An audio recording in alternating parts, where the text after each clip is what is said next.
చేరిన మనందరికీ, తన్ను ప్రేమించే వారందరికీ, ప్రత్యేకంగా ఈరోజు తీర్మానం చేసుకున్నటువంటి యవనస్తులందరికీ ఇప్పుడును ఎల్లప్పుడూ సదాకాలము తోడై ఉండి నడిపించును గాక.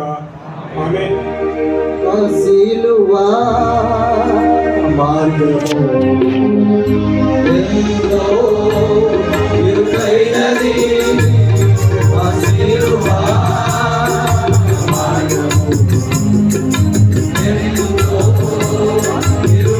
Thank you.